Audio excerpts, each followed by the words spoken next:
The story all starts way back in 1867, when serfdom was abolished. The serfs were slaves owned by landowners in 1867.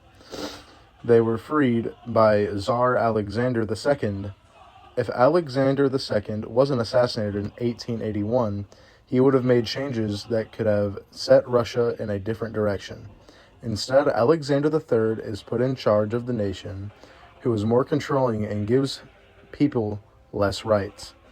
Then in 1894, he dies, and his son Nicholas is put in charge. And something you should know about Nicholas is that he is not a good leader. The first day as the Tsar of Russia, over 1,000 people were killed because of a stampede after promising free beer and pretzels. The next day of staying in the morning, the people he went to France.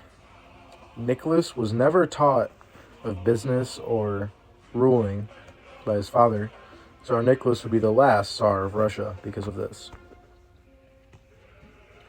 Then, in 1904, Russia goes to war with Japan. They say that he did this so people would gain support for the government, but Russia would end up losing the war. Then later that year, a priest named Father Gapon, who leads people in a peaceful protest about food and the people of suffering. The protest ends with soldiers firing on them. This and Russia's starving led to the 1905 revolution. The Tsar ends it by giving power to the liberals and killing the rebellious groups. Then he takes back power that he gave to them. Nicholas II is quoted saying, "I will preserve the principle of autocracy and firmly and unflinchingly as my late father." Then the year 1906. The Russia economy starts to do good and people aren't starving. But that year Nicholas meets Rasputin, who isn't a good look for him. Rasputin is a mysterious figure who walks into St. Petersburg. Rasputin is someone from nowhere, and he is known for his powers of healing people. That was good news for Tsar Nicholas because his son has hemophilia. With hemophilia, the smallest cut could kill you, so the royal family let Rasputin help their son. The royal family likes Rasputin and becomes friends. Russia is fine for about 10 years until a long peace in Europe would finally come to an end when Germany declared war on Russia in summer 1914. When Russia starts to lose the war in 1915, Tsar Nicholas made himself the top general for the army. And in 1916, Rasputin dies, and the story of his death is a mystery.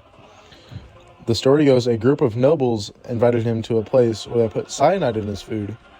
Then he was shot multiple times and beat. Then they wrapped him in a rug and threw him in a river and was still alive. They found his body in the Neva River because his death was drowning. When World War I started in 1914, the Germans could put their economy into a wartime economy way faster than the Russians, who were already having a struggling economy. To make things worse, their ally France was far away from Russia and couldn't help supplying them with any helpful materials. The Germans would win many battles against Russia, and in February 1917, this would all come to a head. On Women's Day 1917, the women who were tired of starving started a protest in Petrograd because only the higher class could pay for food, while the lower class had a hard time finding their next meal. All the women asked the police for was for bread. And if they gave them bread, they would return to work, but the police declined. The next day, the men also joined in, not going to work until their demands were met. Then the soldiers were ordered to fire on the people protesting, and over 300 people were killed. Then the day after that, over 25,000 soldiers deserted, and some even disarmed their commanders. The people who were now revolting against the Tsarist government got weapons from the soldiers who mutinied, and the Tsar's train was stopped. The generals told him to give up his power. The provisional government that took over after the Tsar wasn't working. They didn't fulfill what they promised the people. The Bolsheviks promised the people peace, bread, and land were what they promised, and the people was their slogan. There was a military coup. and the leader of the government gave weapons to the Bolsheviks, and the Bolsheviks peacefully took power. The Bolsheviks wanted to make a classless society where everyone would be equal. The person they put in power was Vladimir Lenin, who was the person that supported the revolution the most. When he was young, his brother was put to death for trying to overthrow the Tsar. Then after the Tsar was overthrown, the Germans put him on a train back to Russia, where he caused riots and spoke out against the provisional government. Then he was kicked out again. When he came back, the Bolsheviks made Lenin the new leader.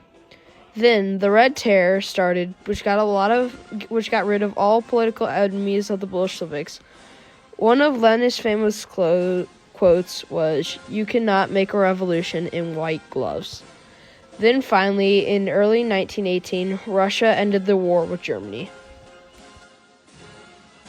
The revolution was radical because they tried to bring about a new type of government which was centered on the people. This has never been done in history, but when Lenin was trying to fix the nation, he had a couple sudden strokes and later died. He fought all his life to free Russia, but would never see what his work had done. The person who was supposed to take over was Trotsky because of his popularity and his help in the revolution. Instead, Stalin was put in charge, who changed Russia forever. In 1917, the Russian Civil War started, which had the Bolshevik Revolutionary Reds facing the anti-revolutionaries Whites. The main person who fought and coordinated was Trotsky. Trotsky was born in Ukraine. He gained support for the revolution. After meeting Lenin, he joined the Bolsheviks. He was the one who took over the provisional government. Then he made the army to fight the anti-revolutionary Whites. The Whites wanted to reinstate the Tsar, who had moved to a house rather than their palace. In July 1918, the Bolsheviks had the Tsar and his family murdered. It is not known if it was ordered by Lenin or because the Whites were closing in.